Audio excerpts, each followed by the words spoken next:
बालाघाट जिले की जनता कांग्रेस के चारों विधायकों की भूमिका को याद रखे और किस तरह से बालाघाट जिले में ये लोग अपने विपक्ष की भूमिका निभा रहे हैं, यह भी याद रखे। नमस्कार साथियों, इस वक्त मैं खड़ा हूं भोरगढ़ वैनगंगा नदी के अंदर और साथियों जहां मैं खड़ा हूं साथियों, यह अवैध स्थान है, अवैध घाट है और यहां से वैध घाट आधा किलोमीटर की दूरी पे है साथियों। और मैं आपको बता देना चाहता हूं कि किस तरह से यहां पर अवैध उत्खनन किया गया है और नदी के अंदर देखो भंडारण किया गया है। ये भंडारण देख सकते हैं आप, ऐसे नदी को लूटा गया है, ये देख सकते हैं।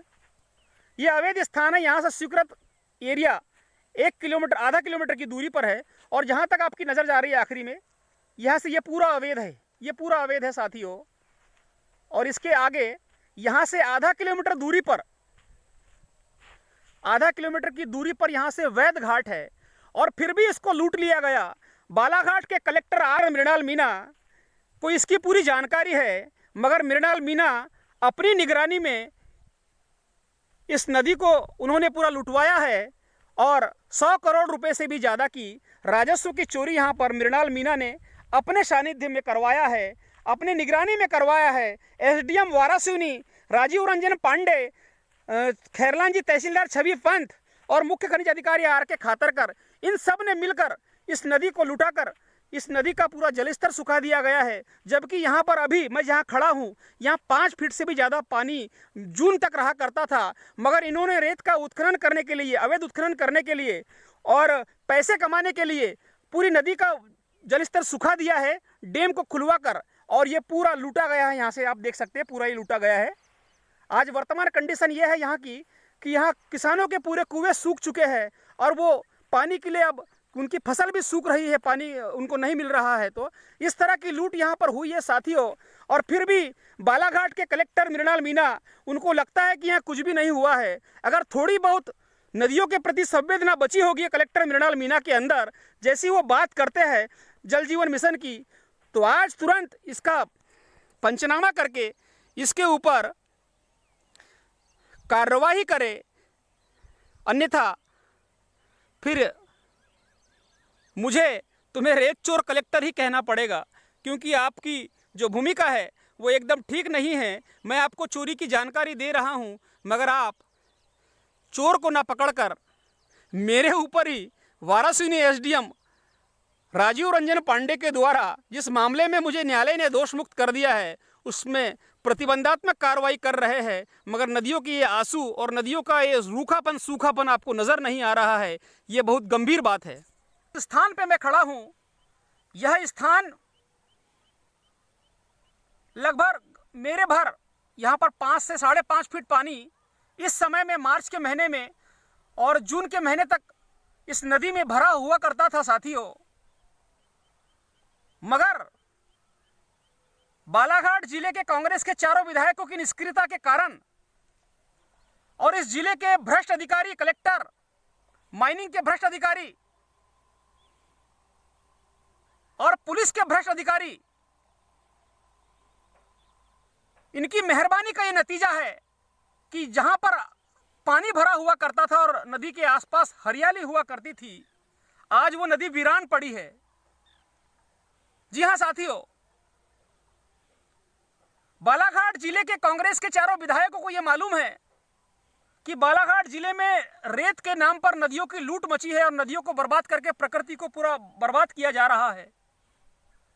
मगर साथियों, बालाघाट जिले के एक भी कांग्रेसी विधायक ने आज दिनांक तक लगभग 5-6 विधानसभा सत्र हो चुके हैं, एक भी विधानसभा सत्र में हजारों करोड़ की लूट और नदियों की बर्बादी बालाघाट जिले के ऊपर आज तक विधानसभा में कोई क्वेश्चन नहीं किया साथियों, और सरकार को नहीं घेरा।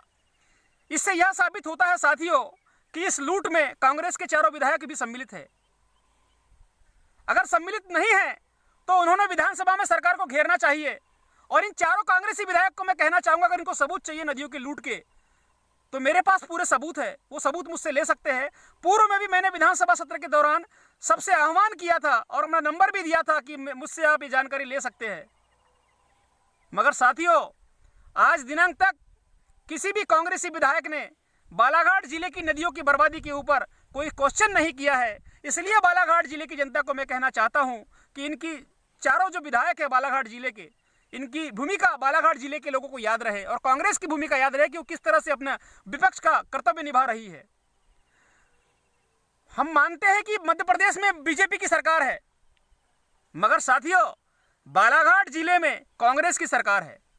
वो इसलिए है साथियों कि बालाघाट की 6 विधानसभा सीट है और 6 विधानसभा सीट में बालाघाट की 4 विधानसभा सीट में कांग्रेस के विधायक है। आप जो है मेरे सामने देख रहे हैं साथियों, ये कोई भंडारण नहीं है जो स्वीकृत भंडारण होता है और रेत माफिया जो है रेत ठेकेदार नदी से 5 किलोमीटर की दूरी पे करते हैं। ये नदी के अंदर भंडारण किया हुआ है रेत माफिया के द्वारा और अकेले इस घाट में लगभग 13 एकड़ की एनओसी है और 60 एकड़ को लूटा गया। जिस स्थान पे मैं खड़ा हूं ये अवैध स्थान है और इसकी शिकायत मैंने बालाघाट कलेक्टर मृणाल मीणा को की है, मगर बालाघाट कलेक्टर मृणाल मीणा 10 शिकायत कलेक्टर मृणाल मीणा को इसके संबंध में मैंने किया है। वारासिवनी एसडीएम राजीव रंजन पांडे को इसकी मैंने 3 शिकायत की है। खैरलांजी तहसीलदार छवि पंत को इसकी 3 शिकायत की है कि जो अवैध उत्खनन किया गया रेत माफिया रमेश दुबे, पवन पाठक, अनुराग तिवारी और नरेंद्र राजपूत के द्वारा इसका नाप कर पंचनामा कर दे और पंचनामा कर कार्रवाई करे। साथियों आज दिनांक तक वारासिवनी एसडीएम राजीव रंजन पांडे, खैरलांजी तहसीलदार छवि पंत, बालाघाट कलेक्टर मृणाल मीणा, इन तीनों ने जो किए गए रेत के अवैध उत्खनन है उसको नापकर पंचनामा नहीं किया है और 100 करोड़ रुपए से भी ज्यादा सरकार के राजस्व की चोरी कलेक्टर मृणाल मीणा, माइनिंग के मुख्य अधिकारी आर के खातरकर, राजीव रंजन पांडे एसडीएम वारासिवनी और तहसीलदार छवि पंत खैरलांजी ने करवाया है। साथियों अब मुझे ऐसा इसलिए कहना पड़ रहा है कि इन्होंने चोरी करवाया है। अगर ये चोर नहीं है, बालाघाट कलेक्टर मृणाल मीणा रेत चोर नहीं है, वारासिवनी एसडीएम राजीव रंजन पांडे रेत चोर नहीं है, खैरलांजी तहसीलदार छवि पंत अगर रेत चोर नहीं है तो उनको तकलीफ क्या है अवैध उत्खनन को नापकर उसका पंचनामा करने में? ये तीनों के तीनों रेत चोर है और अपने सानिध्य में इन्हें नदी लुटवाया है, इसलिए ये नाप करके इसका पंचनामा नहीं कर रहे। साथियों आज वर्तमान कंडीशन ये है साथियों भोरगढ़ नदी के आसपास कि यहाँ जो किसानों की फसल लगी है वो फसल सूख रही है, उनके कुएं पूरे सूख चुके हैं पूरी तरीके से। साथियों एक तरफ बालाघाट कलेक्टर मृणाल मीणा जल जीवन मिशन की बात करते हैं, दूसरी तरफ बालाघाट जिले का पूरा जल मृणाल मीणा अपनी निगरानी में सुखा रहे हैं। ऐसे भ्रष्ट कलेक्टर को तुरंत मुख्यमंत्री ने सस्पेंड करना चाहिए और नहीं कर रहे हैं तो इसका मतलब सीधा सीधा साफ है कि मुख्यमंत्री भी इसमें सम्मिलित है। हद हो गई है।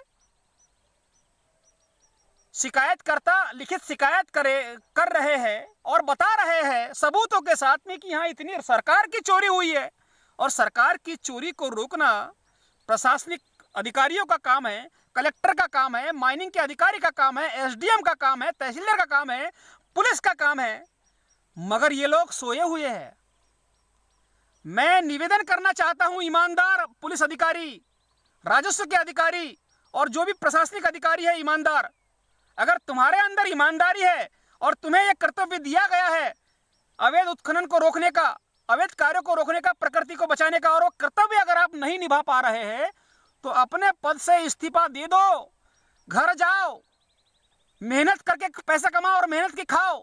ऐसी कायरता में अपनी ड्यूटी मत करो, क्योंकि तुम लोग प्रकृति को बर्बाद कर रहे हो। प्रकृति तुम्हें माफ नहीं करेगी और तुम्हें जीने नहीं देगी और तुम्हारा जीवन अशांति से भर जाएगा, क्योंकि तुम लोग प्रकृति को बर्बाद कर रहे हो। बालाघाट जिले की जनता बड़ी बात करती है चुनाव के समय में कि कांग्रेस को आना चाहिए, कांग्रेस को आना चाहिए, और इस जिले के क्रांतिकारी नेता कंकर मुजारे जी के ऊपर सवाल खड़े करते कि कांग्रेस में नहीं जाता, कांग्रेस में नहीं जाता। मैं बालाघाट की जनता से चुनाव के समय में कांग्रेस कांग्रेस करते हो ये कांग्रेस कहां गायब हुई है? इनके 4 विधायक है बालाघाट में, इन्होंने रेत के अवैध उत्खनन और हजारों करोड़ की लूट, नदियों की बर्बादी और जलस्तर जो बर्बाद हुआ है बालाघाट जिले का, उस पर आवाज क्यों नहीं उठाई? एक भी विधानसभा में क्वेश्चन क्यों नहीं किया? इस बात